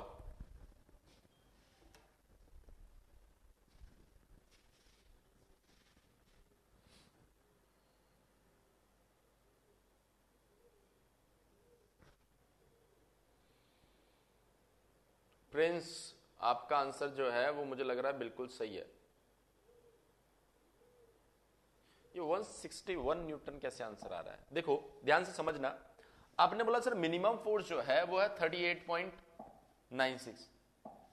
तो जब आपने 38.96 लगाया तो आपके पास में इधर 61 न्यूटन का फ्रिक्शन भी लग रहा है, दोनों ने मिलकर इसको होल्ड कर रखा। मान लो आप इधर 50 न्यूटन लगा देते हो तो फ्रिक्शन कितना हो जाएगा? 50 न्यूटन इधर, तो ये 50 और ये 50 मिलकर इसको होल्ड कर रहे हैं। मान लो इधर आप 80 न्यूटन का लगा देते हो तो 80 न्यूटन तो ये लग रहा है और 20 न्यूटन फ्रिक्शन हो गया, तो इसको अभी भी होल्ड पे कर रखा है। अगर मान लो आपने 100 न्यूटन इधर लगा दिया तो 100 न्यूटन और फ्रिक्शन क्या हो जाएगा फिर? 0 न्यूटन। लेकिन अगर आप 150 न्यूटन का फोर्स लगा देते हो बेटा, इसका मतलब क्या हुआ? इसका मतलब ये हुआ कि 150 न्यूटन इधर लग रहा है लेकिन अब फ्रिक्शन इधर हो गया। इधर क्यों हो गया इधर? क्योंकि इधर 150 न्यूटन है, इधर 100 न्यूटन है, तो टेंडेंसी इधर जाने की है, इधर जाने की। जब टेंडेंसी इधर जाने की होगी तो फ्रिक्शन पीछे आ जाएगा और ये और फ्रिक्शन मिलके इस 150 को क्या करेंगे? बैलेंस करेंगे। तो जब भी आपको बोला जा रहा मैक्सिमम वैल्यू ऑफ पी पता करो इक्विलिब्रियम कंडीशन के लिए, तो इसका मतलब अब ये आपकी मैक्सिमम वैल्यू होगी। देखिए क्वेश्चन के अंदर जो वर्ड है ना उसी के अंदर सब कुछ लिखा हुआ मैक्सिमम वैल्यू, तो ये आपकी अब मिनिमम वैल्यू हो जाएगी। ये आपकी मैक्सिमम वैल्यू और ये आपकी मिनिमम वैल्यू। ये बात आपको समझ में आ रही है कि नहीं आ रही है? एक बार बोलो यस और नो। सभी स्टूडेंट्स बोलो यस और नो। वो बोल रहा है पी की मैक्सिमम वैल्यू बताओ, तो ऑफकोर्स इस साइड आपके पास में इस बार मैक्सिमम होगा और इस साइड आपके पास में क्या होगा? मिनिमम। थोड़ा सा आपको लॉजिक यूज करना पड़ेगा। जब मिनिमम लगा रहे हो तो मिनिमम प्लस फ्रिक्शन मिलके इसको होल्ड कर रहे हैं, तो मैक्सिमम मतलब इस बार बॉडी जो है, मतलब ये बेल्ट जो इधर आने की कोशिश करेगा क्योंकि इधर ज्यादा फोर्स है, तो फ्रिक्शन पीछे रहेगा। अब जिसको नहीं समझ में आया अगर वो नो नहीं बोलेगा ना तो फिर वो कभी नहीं समझ पाएगा। देखिए बाकी सभी लोगों ने यस बोल दिया है, अब आपको ये तो बताना पड़ेगा कि हाँ मुझे समझ नहीं आया। ये बिल्कुल वैसा का वैसा क्वेश्चन है जैसा हमने इंक्लाइंड प्लेन पर किया था, लेकिन अब इसको हम लोग बेल्ट के अंदर करके देख रहे हैं। सभी ने यस बोला है तो फिर मैं आगे बढ़ता हूं। So T1 by T2 equals to e to the power mu theta, यही फॉर्मूला है। सो T1 मैक्सिमम कौन है? P। मिनिमम कौन है बेटा? 100। e to the power 0.3 multiply by pi. इसको आप सॉल्व करके देख लीजिए, ये आ जाएगा 256 पॉइंट कितना बताया? 256.6 न्यूटन। सो सर फ्रिक्शन अगर यहां पर कोई पूछ लिया जाए तो देखिए बेटा, आपने इधर लगाया, कितना लगाया इधर फोर्स? इधर लगाया सर हमने 256.6 न्यूटन, लेकिन इधर तो 100 न्यूटन है। इसका मतलब बचा हुआ फोर्स किसने दिया? फ्रिक्शन ने। तो आप बोलेंगे फ्रिक्शन, आप क्या बोलेंगे यहां पर? 100 प्लस फ्रिक्शन, ये दोनों मिलके 256.6 को क्या कर रहे हैं? बैलेंस कर रहे हैं। तो फ्रिक्शन इक्वल्स टू क्या मिल गया आपके पास में? 156.6 न्यूटन। फ्रिक्शन इक्वल्स टू क्या मिल गया आपको? 156.6 न्यूटन। बोलिए पॉइंट समझ में आया कि नहीं आया? यस और नो? यस और नो? सो नोट कर लीजिए जल्दी से और डन लिख के भेजिए।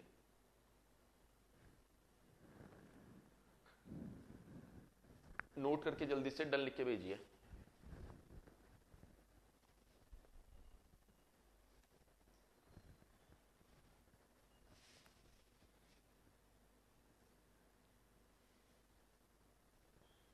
मैक्सिमम मिनिमम समझना जरूरी, बिल्कुल जरूरी है,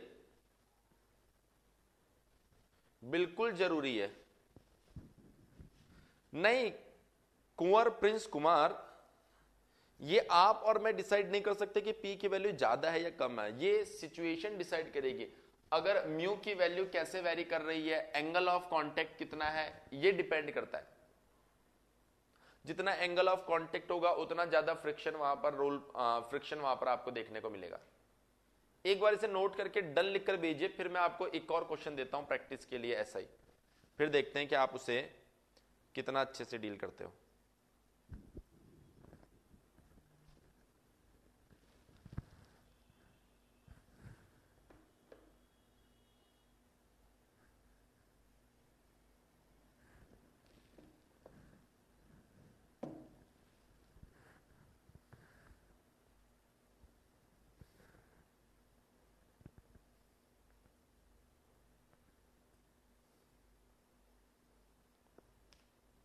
डन। चलिए तो एक और क्वेश्चन मैं आपको देता हूं, अब देखते हैं आप उसको कैसे हैंडल करते हो। ये आखिरी क्वेश्चन है इसके अंदर।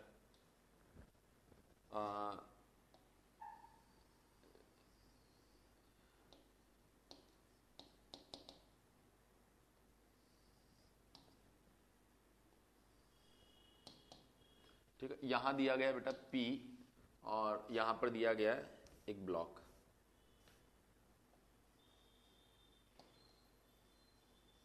ये एक ब्लॉक हमें दिया गया है और W इक्वल्स टू भी दिया गया 100 न्यूटन। ठीक है, ये तो P है सिर्फ। इसके अलावा ये म्यू हमें दिया गया है 0.2।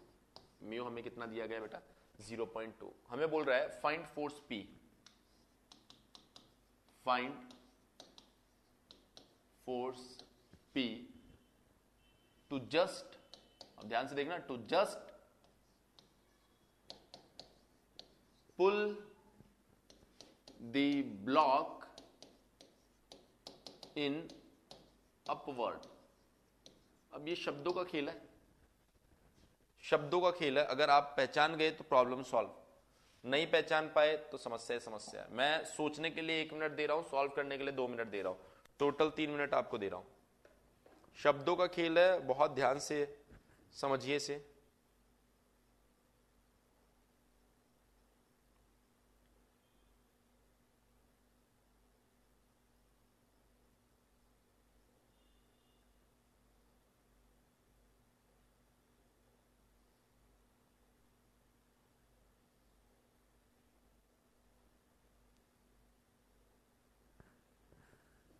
सेवेंटी 73.04। देखते हैं बेटा, जितनी जल्दबाजी करोगे क्वेश्चन के गलत होने के चांसेस उतने ही ज्यादा होते हैं। सर ने 3 मिनट दिए यार, तो कुछ सोच समझ के दिए होंगे।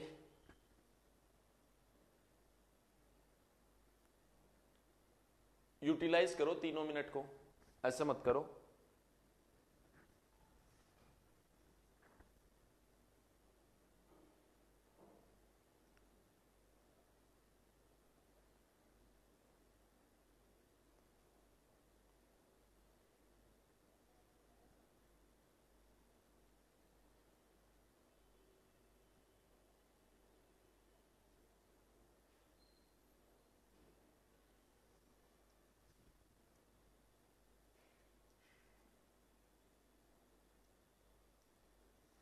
सेवेंटी 136 दो आंसर आ रहे हैं। और मैं आपको बताऊं, 2 ही पॉसिबिलिटी होती है भाई, या तो आप मैक्सिमम अपॉन मिनिमम कर देंगे या फिर गलती से मिनिमम अपॉन मैक्सिमम कर देंगे। इसके अलावा तीसरा और चौथा ऑप्शन तो हो ही नहीं सकता। यही 2 ऑप्शन हो सकते हैं।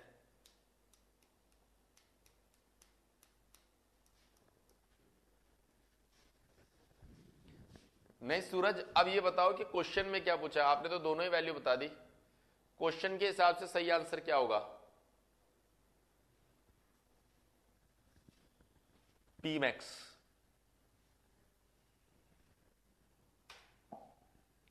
देखो जरा ध्यान से, देखो जरा ध्यान से।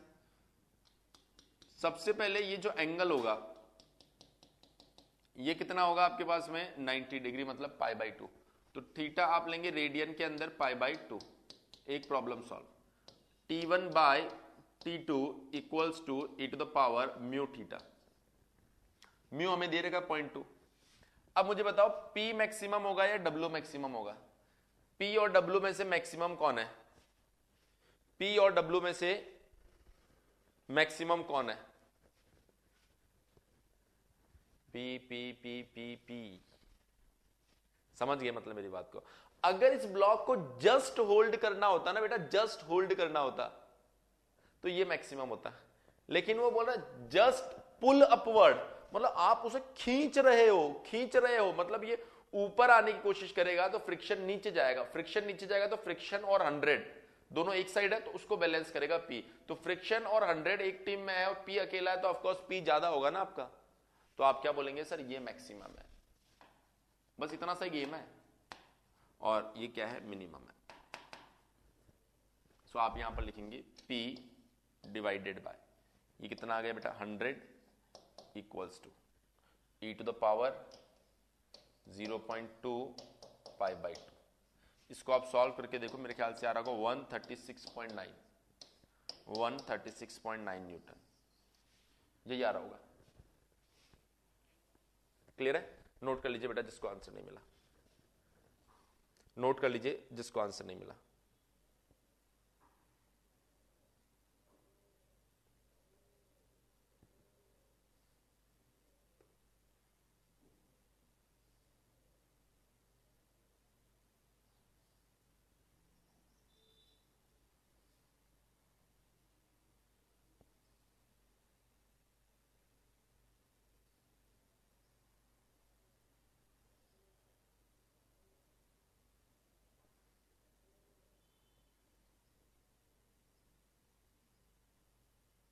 और एक, अरे ये आंसर आने लग गया तो तुमको ऐसा लगने लग गया कि भाई एक और करे, एक और करे।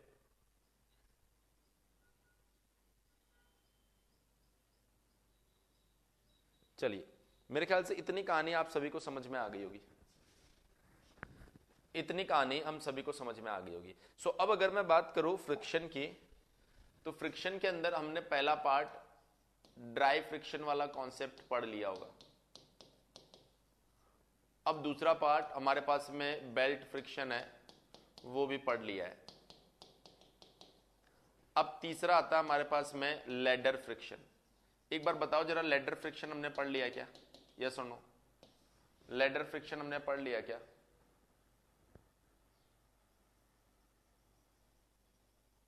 अरे दोनों एक ही था भाई सूरज, दोनों एक ही तो था।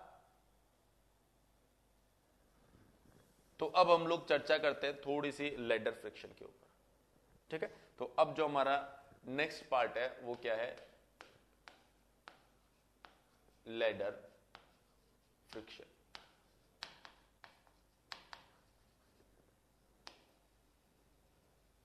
सो ये वापस ड्राई और कूलाम फ्रिक्शन की तरह ही कहानी है, ठीक है? हाँ, नहीं नहीं उसको नहीं मानते, यहां बताएंगे ना अलग से।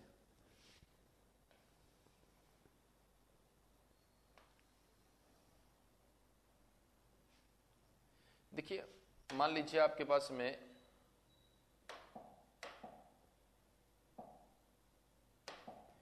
ये एक लैडर है कुछ ऐसी, इसको थोड़ा सा मैं डार्क कर देता हूं ताकि लैडर हमें अलग से दिख जाए।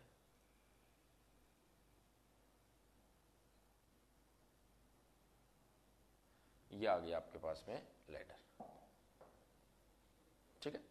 इसको हम लोग बोल रहे हैं कि ये वॉल है और ये क्या हो गया? सरफेस हो गया, ग्राउंड।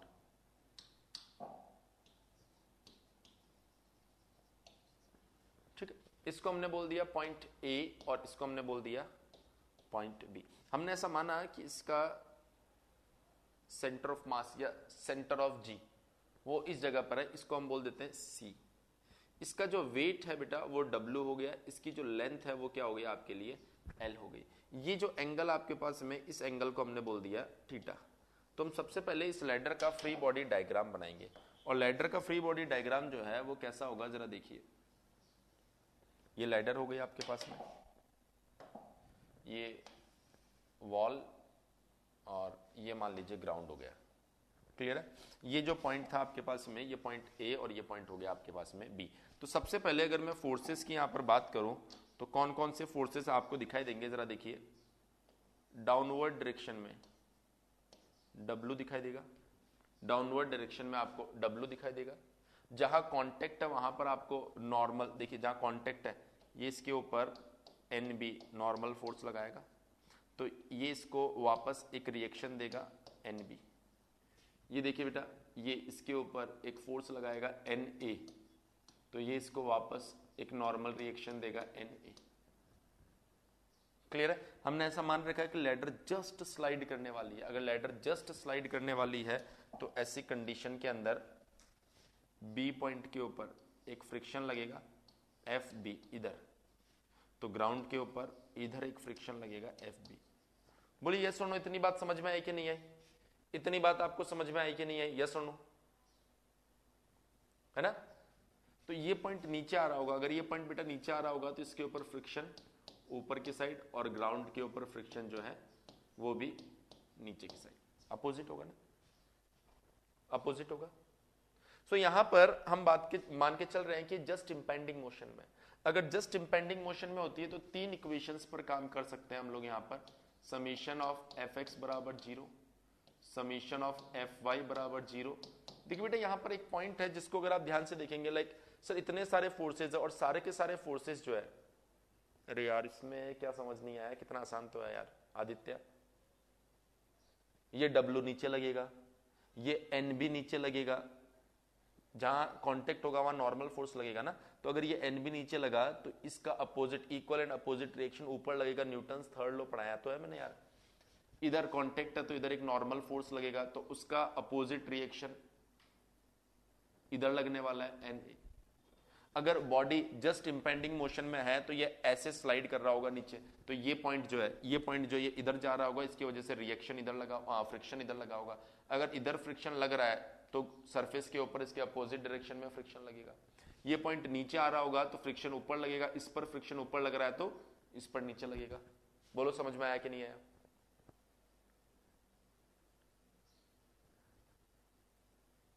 बोलो बेटा समझ में आया कि नहीं आया? ठीक है। सो अगर मैं इस लैडर की बात करूं, ये जो लैडर आप देख पा रहे हैं, इस लैडर की अगर मैं बात करूं तो इस लैडर के ऊपर नंबर ऑफ फोर्सेस है, नंबर ऑफ फोर्सेस आप देख पा रहे हैं, तो ये नंबर ऑफ फोर्सेस कोप्लेनर, तो ये तो मैं आपको बता देता हूं, बट कॉन्करेंट है या नहीं है ये आप लोग मुझे बता दो। ये कोप्लेनर तो है, ये मैं आपको बता रहा हूं, पर ये कॉन्करेंट है या नहीं है आप लोग मुझे बता दो एक बार। नहीं है, तो ये फोर्सेस जो है कैसे फोर्सेस बन गए? Coplanar, coplanar non concurrent force system, coplanar non concurrent force system. ये कैसे फोर्स सिस्टम बन गया बेटा? Coplanar non concurrent force system. और coplanar non concurrent force system होता है, उसमें इक्विलिब्रियम कंडीशन के लिए दो इक्वेशंस होती है, एक तो समीशन ऑफ फोर्स क्या होना चाहिए बेटा? इक्वल्स टू 0, और साथ में एक होता है summation of moment equals to 0। तो आप इक्विलिब्रियम कंडीशन कंसीडर करते हैं। तो हम इसको सॉल्व करते टाइम ये दो इक्वेशन यूज करेंगे, इसके लिए दो सब इक्वेशन है, एक्स और वाई डायरेक्शन में जीरो करना है। तो ये थोड़ा सा एक ओवरव्यू मैंने दिया है, पूरा अभी हम डिस्कस कर नहीं पाएंगे, सो आप इसे नोट कर लीजिए, फिर डिटेल में हम लोग कल की क्लास में से डिस्कस करेंगे। इक्वेशंस को कैसे सॉल्व करना है ये सारी चीजें मैं सॉल्व करके आपको बताऊंगा।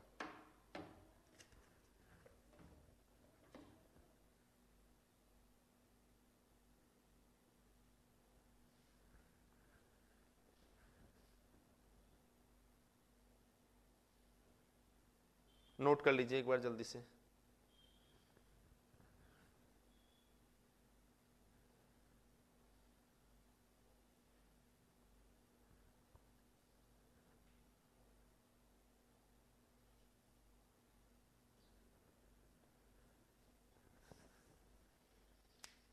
मैथ्स का क्लास तो बेटा पेड क्लास में चल रहा है, गेट की क्लास में।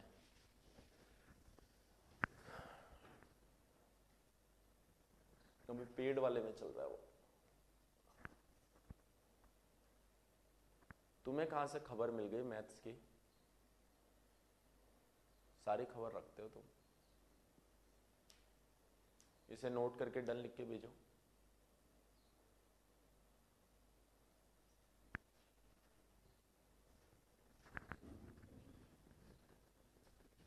फ्री में भी कराएंगे, जल्दी कराएंगे, यूट्यूब पर करा देंगे।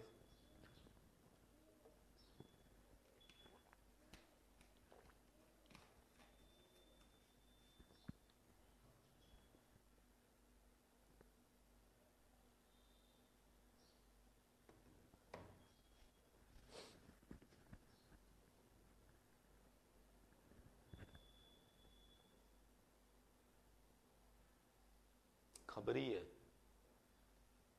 सूरज, खबरी बना दिया सूरज तुम्हें। नोट कर लो भाई जल्दी से और डन लिख के भेजो। बेल्ट ड्राइव में मोमेंट क्यों नहीं आया? कुंदन कुमार, तुम्हें कम से कम 150 साल की सजा होगी। ये क्या है देखो,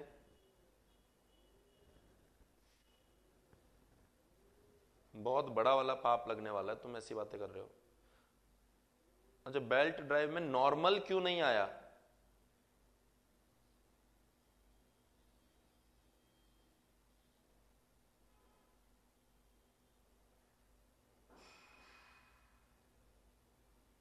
जहां रिजिड बॉडीज का कांटेक्ट होता है ना बेटा, फ्लेक्सिबल मेंबर्स का नहीं, रिजिड बॉडीज का कांटेक्ट होता है, वहां पर हम लोग नॉर्मल कंसीडर करते हैं। वो फ्लेक्सिबल मेंबर है ना, तो उसके ऊपर नॉर्मल फोर्स नहीं आएगा।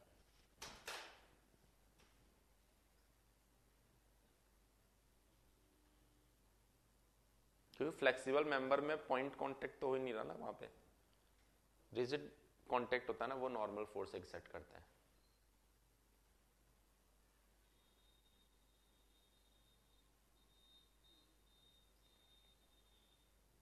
और आप कंसीडर करना भी चाहोगे ना, तो फिर वहां पर कंसीडर करना भी चाहोगे ना, जैसे मान लो ये है, ये आप कंसीडर करोगे, तो वहां पर एलिमेंटल मास के लिए कंसीडर करना पड़ेगा।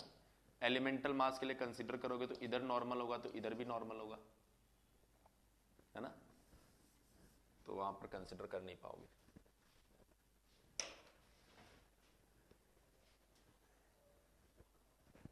चलिए बताओ, नोट कर लिया?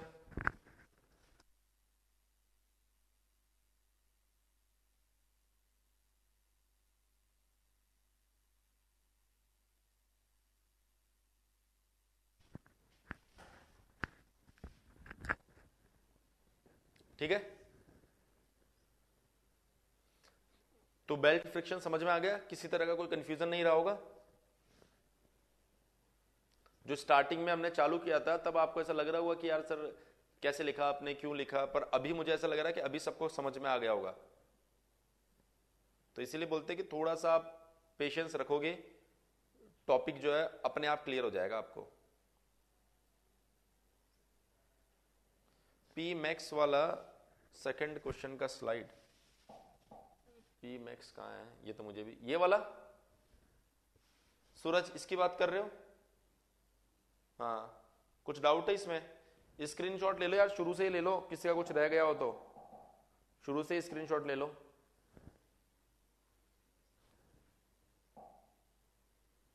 जल्दी जल्दी, जिसका रह गया हो।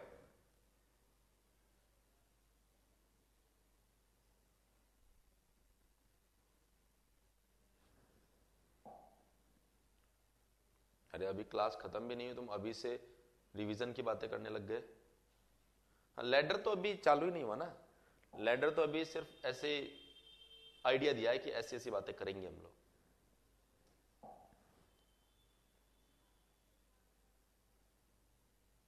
लास्ट वाली कहानी, क्या नाम है तुम्हारा?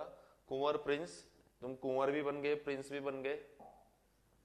कल बताएंगे लैडर, रिवाइज क्यों पूरा बताएंगे डिटेल में, ये तो सिर्फ एक आइडिया दिया है।